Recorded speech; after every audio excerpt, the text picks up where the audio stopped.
ಇನ್ನು ಸಚಿವ ಸಂಪುಟ ವಿಸ್ತರಣೆ ಕಾಂಗ್ರೆಸ್ ಮನೆಯಲ್ಲಿ ಬಂಡಾಯದ ಕಿಚ್ಚನ್ನೇ ಹಬ್ಬಿಸಿದೆ. ಬಾಗೇಪಲ್ಲಿಯಿಂದ ಬಾಗಲಕೋಟೆವರೆಗೂ ಕೂಡ ಆಕ್ರೋಶ ಸ್ಫೋಟಗೊಂಡಿದೆ. ರಾಜೀನಾಮೆಗೆ ಮುಂದಾದಂತಹ ಶಾಸಕರನ್ನ ಮನವೊಲಿಸುವಲ್ಲಿ ಕಾಂಗ್ರೆಸ್ ನಾಯಕರು ಸುಸ್ತು ಬಿದ್ದಿದ್ದಾರೆ.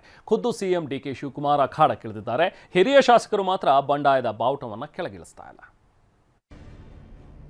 ಕಾಂಗ್ರೆಸ್ನಲ್ಲಿ ಇನ್ನೂ ಶಮನವಾಗದ ಅಸಮಾಧಾನಿತರ ಮುನಿಸು ತಣಿಸಲು ಅಖಾಡಕ್ಕಿಳಿದ ಸಿಎಂ ಡಿಕೆಶಿ, ಹರಿಪ್ರಸಾದ್.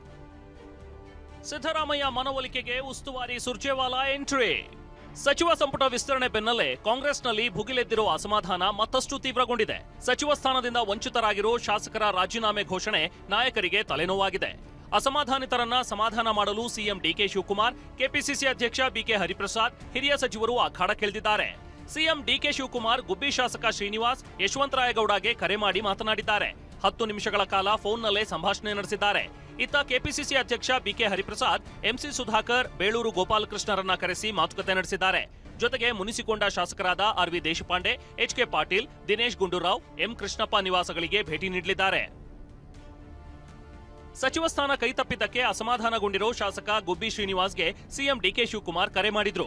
ಜೊತೆಗೆ ಸಿಎಂ ಆಪ್ತ ಸಚಿವರಾದ ಬಾಲಕೃಷ್ಣ ಹಾಗೂ ಚಲುವರಾಯಸ್ವಾಮಿ ಕೂಡ ಫೋನ್ ಮಾಡಿ ಮಾತನಾಡಿದ್ದಾರೆ. ಮನವೊಲಿಕೆ ಬೆನ್ನಲ್ಲೇ ಉಲ್ಟಾ ಹೊಡೆದಿರೋ ಗುಬ್ಬಿ ಶ್ರೀನಿವಾಸ್, ಸಚಿವ ಸ್ಥಾನ ಸಿಕ್ಕಿಲ್ಲ ಅಂತ ನನಗೆ ಅಸಮಾಧಾನ ಇಲ್ಲ. ಸಿಎಂ ನಿಗಮ ಮಂಡಳಿಗಳಿಗೆ ನಿಮ್ಮನ್ನ ತಗೋತೀನಿ ಅಂತ ಹೇಳಿದ್ದಾರೆ. ಹಾಗಾಗಿ ನಾನು ರಾಜೀನಾಮೆ ಕೊಡುವ ಅವಶ್ಯಕತೆ ಇಲ್ಲ ಅಂತ ಹೇಳಿದ್ರು. ನಾನು ಕೊಡಕ್ಕೆ ರೆಡಿ ಇದ್ದೆ, ಅವರೇ ತಗೊಂತೀವಿ ಇನ್ಮೇಲೆ ಅವ್ರಿಗೆ ಒಂದ್ಸರಿ ವಿಡ್ರಾ ಮಾಡ್ಕೊಂಡ್ರೆ ಮುಗ್ದೋಯ್ತಲ್ಲ. ಅದು ಸಿಎಂ ಸುಪೀರಿಯರ್ ಪವರ್. ಅದು ಚಲೋನ ಮಾಡಿದ್ರು, ಬಾಲಣ್ಣ ಮಾಡಿದ್ರು, ರಂಗನಾಥ್ ಮಾಡಿದ್ರು, ಸುಮಾರು ಜನ ಮಾಡಿದ್ರಲ್ಲ. ಏನು ಮಾತಾಡ್ತಾರೆ ಅವ್ರು ಅನ್ಕೊಂಬಿಟ್ಟವ್ರೆ ನಾನು ಬೇಜಾರು ಮಾಡ್ಕೊಂಡಿದ್ದೀನಿ ಅಂತ. ನಾನೇನು ಬೇಜಾರು ಮಾಡ್ಕೊಂಡಿಲ್ಲ. ಆದ್ರೆ ಮನವೊಲಿಕೆ ನಡುವೆ ಕೇಂದ್ರ ಸಚಿವ ವಿ ಸೋಮಣ್ಣ ಶ್ರೀನಿವಾಸ್ಗೆ ಕರೆ ಮಾಡಿರುವುದು ಕುತೂಹಲಕ್ಕೆ ಕಾರಣವಾಗಿದೆ. ಇದೇ ವೇಳೆ ಎಚ್ ಡಿ ಕುಮಾರಸ್ವಾಮಿ ಪರ ಎಸ್ಆರ್ ಶ್ರೀನಿವಾಸ್ ಬ್ಯಾಟ್ ಬೀಸಿದ್ದಾರೆ. ಪಾಪ, ನಾನು ಕುಮಾರಸ್ವಾಮಿಯನ್ನ ಈಗ ನೆನಪಿಸಿಕೊಳ್ಳಲೇಬೇಕು. ನನಗೆ ಸ್ಥಾನ ಸಿಗೋದೇ ಇಲ್ಲ ಅಂತ ಮನೆಯಲ್ಲಿ ಕೂತಿದ್ದೆ. ಆಗ ಅವರೇ ಫೋನ್ ಮಾಡಿ ನನ್ನನ್ನ ಸಚಿವರಾಗಿ ಮಾಡಿದ್ರು. ಅದನ್ನ ನಾನು ಯಾವತ್ತೂ ಮರೆಯಲ್ಲ ಅಂತ ಹೇಳಿದ್ದಾರೆ. ಕುಮಾರಸ್ವಾಮಿನ ಯಾವತ್ತೂ ಮರೆಯಂಗಿಲ್ಲ. ಆದ್ರೆ ಅವ್ರು 1.5 ಗಂಟೆಗೆ ನೀವು ಆಗ್ತಿ ಬಾಬಾ ಸಣ್ಣ ಅಂದ್ರು. ಅವಾಗ ನೋಡಿದ್ರೆ ನಾನು ಕಾಮನ್ನ ಹೋಗಿದ್ದೆ ಅಂತ. ಯಾವ ಬಟ್ಟೆ ಏನು ಇರಲಿಲ್ಲ, ರೂಮಲ್ಲೂ ಇರಲಿಲ್ಲ. ನಾನು ರೂಮಲ್ಲಿ ಯಾವತ್ತೂ ಆಲ್ಟ್ ಮಾಡಲ್ಲ. ಇದು ಹೆಂಗಿದ್ವು ಹಂಗೆ ಓದ್ ತಗೊಂಡಿದ್ದು. ಹಂಗೆ ಅವರು ಪಾಪ ನನ್ನ ಕರೆದು ಮಂತ್ರಿ ಮಾಡಿದ. ಯಶವಂತರಾಯಗೌಡ ಪಾಟೀಲ್ ರಾಜೀನಾಮೆ ವಾಪಸ್. ಸಿಎಂ ಸೇರಿದಂತೆ ಕಾಂಗ್ರೆಸ್ ಹಿರಿಯ ನಾಯಕರ ಮನವೊಲಿಕೆ ಕಸರತ್ತಿಗೆ ಮೊದಲ ಯಶಸ್ಸು ಸಿಕ್ಕಿದೆ. ಇಂಡಿ ಕ್ಷೇತ್ರದ ಶಾಸಕ ಸ್ಥಾನಕ್ಕೆ ನೀಡಿದ ರಾಜೀನಾಮೆಯನ್ನ ಯಶವಂತರಾಯಗೌಡ ಪಾಟೀಲ್ ವಾಪಸ್ ಪಡೆದಿದ್ದಾರೆ. ರಾಜೀನಾಮೆ ಅಂಗೀಕರಿಸದಂತೆ ಸ್ಪೀಕರ್ ಕಚೇರಿಗೆ ಯಶವಂತರಾಯಗೌಡ ಪತ್ರ ರವಾನಿಸಿದ್ದಾರೆ. ಮಾಜಿ ಸಿಎಂ ಸಿದ್ದರಾಮಯ್ಯ ಬೇಸರದಿಂದ ಒಂದು ಸಚಿವ ಸ್ಥಾನ ಖಾಲಿ ಉಳಿದಿದೆ. ಮಹಿಳಾ ಕೋಟಾ ಸ್ಥಾನ ಭರ್ತಿ ಮಾಡಲು ಸಿದ್ದರಾಮಯ್ಯ ಬೇಸರವೇ ಅಡ್ಡಿಯಾಗಿದ್ದು, ಉತ್ತರ ಕರ್ನಾಟಕ ಭಾಗದ ಕುರುಬ ಸಮುದಾಯಕ್ಕೆ ಅವಕಾಶ ನೀಡಿ ಅಂತ ಪಟ್ಟು ಹಿಡಿದಿದ್ದಾರೆ.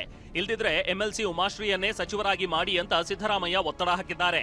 ಹೀಗಾಗಿ ಸಿದ್ದರಾಮಯ್ಯ ಮನವೊಲಿಕೆಗೆ ರಾಜ್ಯ ಕಾಂಗ್ರೆಸ್ ಉಸ್ತುವಾರಿ ಸುರ್ಜೇವಾಲಾ ಖುದ್ದು ಬೆಂಗಳೂರಿಗೆ ಆಗಮಿಸಿದ್ದಾರೆ. ಶಾಸಕರ ಅಸಮಾಧಾನ ಬೆನ್ನಲ್ಲೇ ಕೆಪಿಸಿಸಿ ಅಧ್ಯಕ್ಷರನ್ನ ಸಚಿವ ಸತೀಶ್ ಜಾರಕಿಹೊಳಿ ಭೇಟಿಯಾಗಿ ಮಾತುಕತೆ ನಡೆಸಿದ್ರು. ಕೆಪಿಸಿಸಿ ಕಚೇರಿಯಲ್ಲಿ ಸಭೆ ಬಳಿಕ ಮಾತನಾಡಿದ ಸಚಿವ ಸತೀಶ್ ಜಾರಕಿಹೊಳಿ, ಸಿದ್ದರಾಮಯ್ಯರಿಗೆ ಅಸಮಾಧಾನ ಆಗಿರಬಹುದು, ಸರಿ ಮಾಡುವ ಪ್ರಯತ್ನ ನಡೀತಾ ಇದೆ, ನೋಡೋಣ ಅಂತ ಹೇಳಿದ್ರು. ಇನ್ನು ಖಾಲಿ ಇದೆಲ್ಲ ಅಲ್ಲ, ಅವ್ರದ್ದು ಇರೋದೇ ಅದೇ ಸಹ ಒಂದೇ, ಬೇರೆ ಏನು ಅವ್ರೇನು ಡಿಮಾಂಡ್ ಇಲ್ಲ, ಒಂದೇ ಇದೆ. ಸೊ ಮಾತಾಡ್ತಾರೆ, ಅವರು ವರಿಷ್ಠರಿಗೆ ಮಾತಾಡ್ತಿದ್ದಾರೆ, ಸಿಎಂ ಜೊತೆ ಮಾತಾಡ್ತಾರೆ, ಅವ್ರ ಹಂತಲ್ಲಿ ಅಂತ ಬಗೆಹರಿಸಿಕೊಳ್ತಾರೆ. ಗೊತ್ತಿಲ್ಲ, ನಾರಾಜ್ ಆಗಿರ್ಬೋದು. ಅವರಿದ್ದಾರೆ, ನಮ್ಮಲ್ಲಿದ್ದಾರೆ, ಚರ್ಚೆ ಮಾಡ್ತಿದ್ದಾರೆ. ಆಗಿದ್ದನ್ನು ಸರಿಪಡಿಸಲಿಕ್ಕೆ ಅವರು ಕೂಡ ಪ್ರಯತ್ನ ಮಾಡ್ತಾರೆ, ಸರಿ ಆಗುತ್ತೆ. ಇತ್ತ ಬಿಕೆ ಹರಿಪ್ರಸಾದ್ ಭೇಟಿ ಬಳಿಕ ಮಾತನಾಡಿದ ಬಂಗಾರಪೇಟೆ ಶಾಸಕ ನಾರಾಯಣಸ್ವಾಮಿ, ಅಧ್ಯಕ್ಷರ ಬಳಿ ನಮ್ಮ ಬೇಸರವನ್ನ ಹೇಳ್ಕೊಂಡಿದ್ದೀವಿ. ಸಭೆ ಮಾಡಿ ಮುಂದಿನ ತೀರ್ಮಾನ ತೆಗೆದುಕೊಳ್ತೀವಿ. ನಾವೆಲ್ಲ ಸಮಾನ ಮನಸ್ಕರು, 30 ರಿಂದ 35 ಜನ ಇದ್ದೀವಿ ಅಂತ ಹೇಳಿದ್ರು. ಒಟ್ಟಾರೆಯಾಗಿ ನಮಗೇನು ಜಿಲ್ಲೆಗೆ ಅನ್ಯಾಯ ಆಗ್ತಾ ಇದೆ, ಅಲ್ಲಿ ಮೊದಲಿಂದ ಕೂಡ ಕಾಂಗ್ರೆಸ್ನ ಸಂಸದರನ್ನು ಶಾಸಕ ಕೊಟ್ಟಿರ್ತಕ್ಕಂಥ ಭಾಗ ಕೋಲಾರ, ಚಿಕ್ಕಬಳ್ಳಾಪುರ, ಸಚಿವರಾಗಿ ವಂಚಿತರಾಗಿರ್ಬೋದು, ಬೇರೆ ಬೇರೆ ಕಾರಣಗಳಿಗಾಗಿ ಅವರು ನನ್ನ ಬಳಿ ಕೂಡ ಮಾತಾಡಿದ್ದಾರೆ. ಒಂದು 30-35 ಜನ ಸೇರ್ಬೋದು ಅಂತ ಒಂದು ಅಂದಾಜಿದೆ. ಸಭೆಯನ್ನು ಇವತ್ತು ಅದು ನಾಳೆ ಸ್ಥಳ ನಿಗದಿ ಮಾಡ್ತಾರೆ, ನಾವೆಲ್ಲ ಕೂತು ಚರ್ಚೆ ಮಾಡ್ತೀವಿ. ವಿಪಕ್ಷ ಸಾಲಿನಲ್ಲಿ ಆಸನ ನೀಡುವಂತೆ ಟಿಬಿ ಜಯಚಂದ್ರ ಬೇಡಿಕೆ. ಸಚಿವ ಸ್ಥಾನ ಸಿಗದಿದ್ದಕ್ಕೆ ಮುನಿಸಿಕೊಂಡಿರೋ ಹಿರಿಯ ಶಾಸಕ ಟಿಬಿ ಜಯಚಂದ್ರ ವಿಧಾನಸಭೆಯಲ್ಲಿ ವಿಪಕ್ಷ ಸಾಲಿನಲ್ಲಿ ಆಸನಕ್ಕೆ ಬೇಡಿಕೆ ಇಟ್ಟಿದ್ದಾರೆ. ಆಡಳಿತ ಪಕ್ಷದ ಸದಸ್ಯರ ಸಾಲಿನಲ್ಲಿ ಕುಳಿತುಕೊಳ್ಳಲು ಇಚ್ಛೆ ಇಲ್ಲ. ಹೀಗಾಗಿ ವಿಪಕ್ಷ ಸಾಲಿನಲ್ಲಿ ಪ್ರತ್ಯೇಕ ಆಸನ ವ್ಯವಸ್ಥೆ ಕಲ್ಪಿಸುವಂತೆ ವಿಧಾನಸಭೆ ಸ್ಪೀಕರ್ಗೆ ಪತ್ರ ಬರೆಯಲು ಮುಂದಾಗಿದ್ದಾರೆ.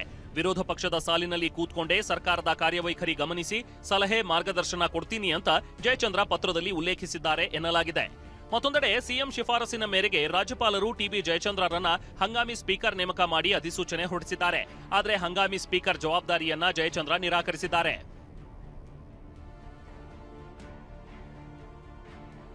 ಇನ್ನು ಸಚಿವ ಸ್ಥಾನ ಕೈತಪ್ಪಿದ್ದಕ್ಕೆ ಅಸಮಾಧಾನಗೊಂಡಿರೋ ದಿನೇಶ್ ಗುಂಡೂರಾವ್ ಜೊತೆಗೆ ಸಿಎಂ ಮಾತುಕತೆ ನಡೆಸಿದ್ದಾರೆ.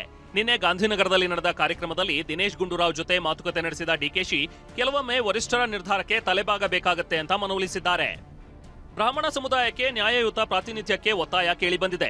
ಈ ಬಾರಿ ಸಂಪುಟದಲ್ಲಿ ನಮ್ಮ ಸಮುದಾಯವನ್ನ ಕಡೆಗಣಿಸಲಾಗಿದೆ. ಸಮುದಾಯಕ್ಕೆ ಆಗಿರುವ ಅನ್ಯಾಯವನ್ನ ಸರಿಪಡಿಸಬೇಕು ಅಂತ ಬ್ರಾಹ್ಮಣ ಸಮುದಾಯ ಒತ್ತಾಯಿಸಿದೆ.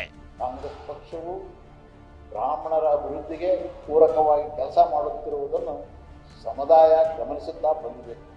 ಈಗ ಆಗಿರುವ ಲೋಪವನ್ನು ಸರಿ ಮಾಡಬೇಕೆಂದು ನಾವು ಕಾಂಗ್ರೆಸ್ ಹೈಕಮಾಂಡನ್ನು ಮತ್ತು ಸ್ಥಳೀಯವಾಗಿರುವ ಎಲ್ಲ ನಾಯಕರನ್ನು ಆಗ್ರಹಪೂರ್ವಕವಾಗಿ ಒತ್ತಾಯ ಮಾಡುತ್ತೇನೆ ಮತ್ತು ಪ್ರಾರ್ಥಿಸುತ್ತೇನೆ. ನಾಳೆ ಬ್ರಾಹ್ಮಣ ಸಮುದಾಯ ಪ್ರತಿಭಟನೆಗೆ ಮುಂದಾಗಿದ್ದು, ಈ ಬಗ್ಗೆ ಪ್ರತಿಕ್ರಿಯೆ ನೀಡಿದ ದಿನೇಶ್ ಗುಂಡೂರಾವ್ ತಮ್ಮ ಹಕ್ಕುಗಳಿಗಾಗಿ ಹೋರಾಟ ಮಾಡೋದು ಅನಿವಾರ್ಯ, ಪ್ರತಿಭಟನೆ ತಪ್ಪೇನಿಲ್ಲ, ಅವರ ಹಕ್ಕುಗಳಿಗಾಗಿ ಹೋರಾಟ ಮಾಡ್ತಿದ್ದಾರೆ ಅಂತ ಹೇಳಿದ್ರು. ಪ್ರಜಾಪ್ರಭುತ್ವ ವ್ಯವಸ್ಥೆಯಲ್ಲಿ ಅವರ ಹಕ್ಕುಗೋಸ್ಕರ ಹೋರಾಟ ಮಾಡೋದೇನು ತಪ್ಪೇನಿಲ್ಲ. ಅದು ಅವರು ಒಂದು ತಮ್ಮ ಹಕ್ಕನ್ನು ಚಲಾಯಿಸ್ತಾ ಇದ್ದಾರೆ. ಅವರ ವಿಷಯವನ್ನು ಸರ್ಕಾರಕ್ಕೆ ಮತ್ತು ಪಕ್ಷಕ್ಕೆ ಕೂಡ ಮುಟ್ಟಿಸ್ತಾ ಇದ್ದಾರೆ. ಯಾಕಂದರೆ ಇಂಥ ಒಂದು ಸಂದರ್ಭದಲ್ಲಿ ಅಸಮಾಧಾನ ಆಗುವಂಥದ್ದು ಸಹಜ. ಯಾಕಂದರೆ ಆಕಾಂಕ್ಷಿಗಳು ಬಹಳ ಜನ ಇದ್ದೇ ಇರ್ತಾರೆ. ಸಮಾಜ ಕಲ್ಯಾಣ ಇಲಾಖೆಗಾಗಿ 3 ಸಚಿವರ ಫೈಟ್. ಸಚಿವ ಸಂಪುಟ ವಿಸ್ತರಣೆ ಬೆನ್ನಲ್ಲೇ ಅಸಮಾಧಾನಿತ ಶಾಸಕರು ಬಂಡಾಯ ಎದ್ದಿದ್ದಾರೆ. ಆದರೆ ಮತ್ತೊಂದೆಡೆ ಮಂತ್ರಿಗಿರಿ ಗಿಟ್ಟಿಸಿಕೊಂಡವರು ಖಾತೆಗಾಗಿ ಪೈಪೋಟಿ ನಡೆಸುತ್ತಿದ್ದಾರೆ. ಪ್ರಬಲ ಖಾತೆಗಳ ಮೇಲೆ ಸಚಿವರು ಕಣ್ಣಿಟ್ಟಿದ್ದು, ಸಮಾಜ ಕಲ್ಯಾಣ ಇಲಾಖೆ ಮೇಲೆ ಕೆಎಚ್ ಮುನಿಯಪ್ಪ ಲಾಬಿ ನಡೆಸಿದ್ದಾರೆ.